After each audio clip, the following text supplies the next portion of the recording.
Muli Bwanji from BA. This is a Rorschach Malawi update from the 10th of February 2026. A quick summary of what's going down in Malawi. This Friday, the 13th, President Peter Mutharika is set to have his first State of the Nation address since he came into power 4 months ago, but some people, including civil society organizations, have made it clear that they don't want the typical political stuff these speeches usually have. They are demanding real solutions for the country's economic, development, and governance issues. This address will happen as part of the president's opening of the 2026 to 2027 budget meeting of Parliament.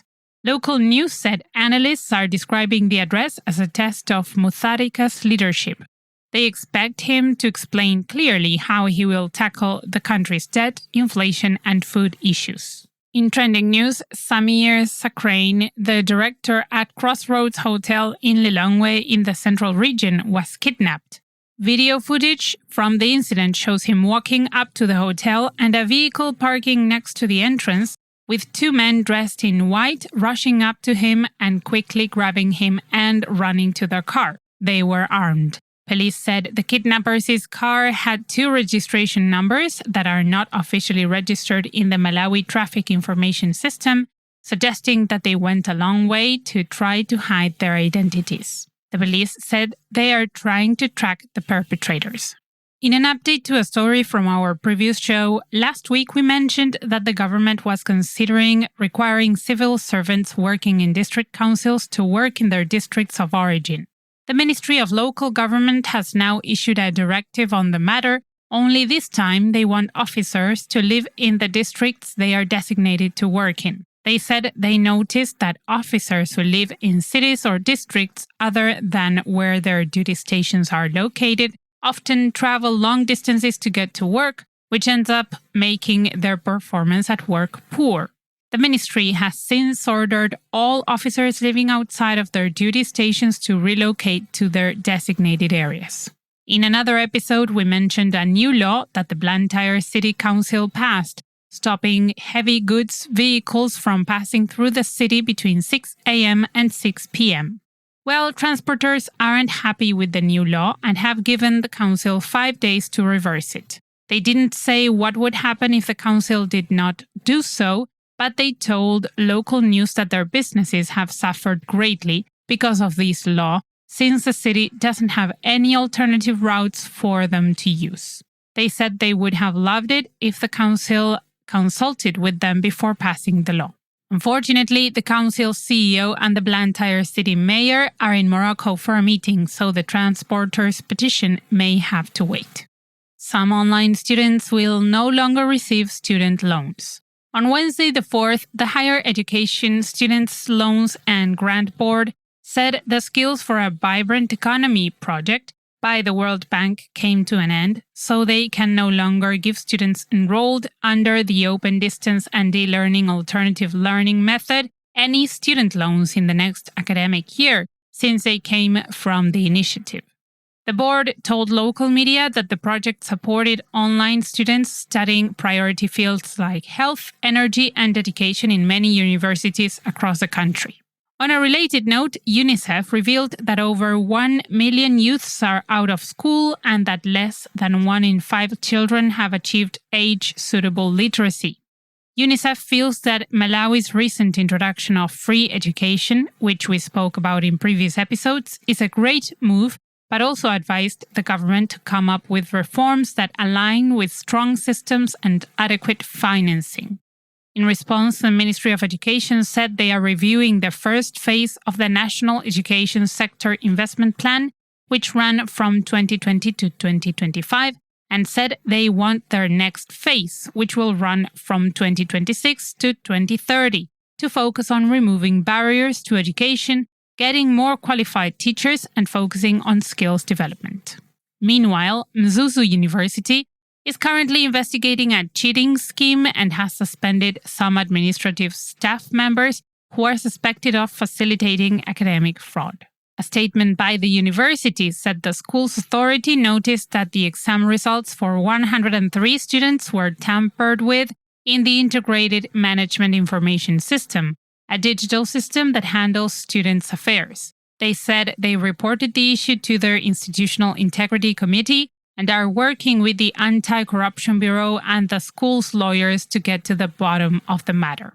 They also reversed the tampered information and blocked the students' access to their student portals. This situation exposes loopholes in the Integrated Management Information System, which all local universities use. Who owns the land? The person with the oldest title deed or the one who developed it?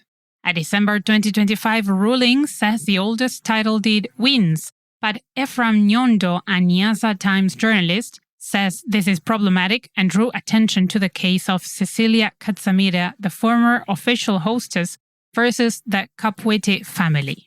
Katsamira bought her land in 1978 and built infrastructure on it while the Kapwete family abandoned it for over 40 years. The High Court said Katsamira's ownership of the land was void since the Kapwete family's title deed was from 1968. They ignored the Ministry of Land's failure to detect a potential land dispute when Katsamira registered it in 1978. Nyondo suggests the law should favor those who develop the land over those who buy it. To know more, follow the link in our show notes. In other news, the government will be installing house number plates across the country. According to local news, the Malawi Communications Regulatory Authority is implementing the National Addressing System, one of the many activities they will be undertaking. The press said the authority will work with the Geographical Information System to create a standardized physical addressing system across 13 councils in Malawi. Local news said that target areas include Blantyre and Mangochi in the south, Salima and Lilongwe in the central region, and Rumpi and Mzimba in the north. People can now deliver their goods by plane at lower prices compared to the expensive delivery services that typical planes offer. Delivery company Speed Courier and Logistics partnered with air service Nyasa Express to offer express parcel delivery services from Saturday the 14th. Unfortunately, it will only deliver items between Blantyre and Lilongwe.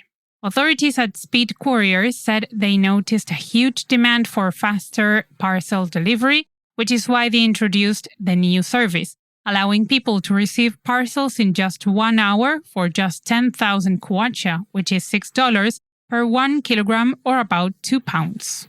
Football club Ekaya FC said they are not affiliated with Roy View, a popular fashion designer who has been scamming people by promising to sell them Ekaya FC merchandise, such as the club's jerseys. Ekaya's statement, released on Friday the 6th, said Roy View collected people's cash and failed to deliver the merch. While Ekaya emphasized that they don't work with Roy in any official capacity, they said they want people who were scammed by him to provide proof of the scam so that the club could review it and try to see if they can provide any support. However, some people wondered why there are pictures of Ekaya authorities receiving merch from Roy View. Closing this episode with entertainment news, the second edition of the Kabula Festival is set for the 29th and 30th of May at Echo Park in Blantyre. They had their first gig last year, hosting big South African artists like Sun L musician and Prince KB. Early bird tickets are already up for purchase on kwenda.co. Keep your eyes on their Facebook page, Kabula Festival, if you want to know who will be on their artist lineup this year. And that's it for this week. Thank you for joining us. A few of you have asked for an easy way to connect and get updates on Rorschach and what we may do in Malawi, because we might do some stuff. And who knows, it's not impossible that we even get the Malawi update going again. We will set up a way for you to let us know you're interested and share it with you this coming week. Pitani Bueno.